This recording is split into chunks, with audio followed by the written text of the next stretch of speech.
ডিব্ৰুগড় পৌৰসভাক লৈ চৰকাৰৰ ডাঙৰ সিদ্ধান্ত ডিব্ৰুগড় পৌৰসভা উন্নীত হ'ল পৌৰ নিগমলৈ আৰু ডিব্ৰুগড়ত ঘোষণা কৰিছে বিভাগীয় মন্ত্ৰী অশোক সিংহালে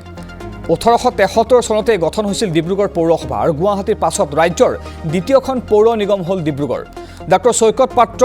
ডিব্ৰুগড় পৌৰ নিগমৰ প্ৰথমজন মেয়ৰ আমি জনাই আছো এতিয়াৰ পৰা ডিব্ৰুগড় পৌৰসভা নহয় এতিয়াৰ পৰা হ'ব ডিব্ৰুগড় পৌৰ নিগম আৰু গুৱাহাটীৰ পাছতে ৰাজ্যখনৰ দ্বিতীয়খন নিগম পৌৰ নিগম হৈছে ডিব্ৰুগড় পৌৰ নিগম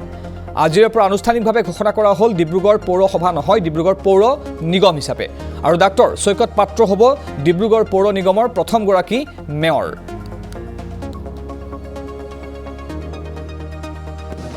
ডিব্ৰুগড়ৰ বাবে আজ এক ঐতিহাসিক দিন অসমৰ অতি পুৰণি মিউনিচিপাল বোৰ্ড 100 বছৰ অতিক্ৰম কৰা মিউনিচিপাল বোৰ্ড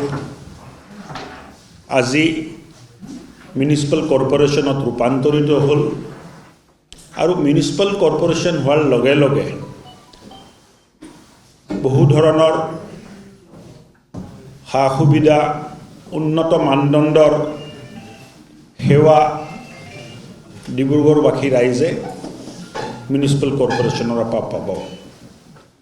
অনাগত দিনত অহা 3 দিন বা 4 দিনৰ ভিতৰতে নোটিফিকেশ্যন হোৱাৰ পিছত ফৰ্মেলিটিজ থাকে যে বৰ্তমান বোৰ্ড হয় ডিজলভ হ'ব নহ'লে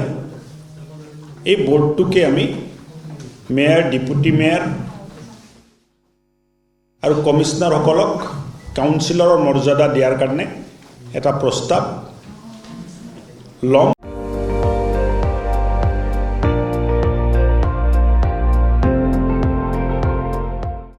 আপুনি চাই আছে ND24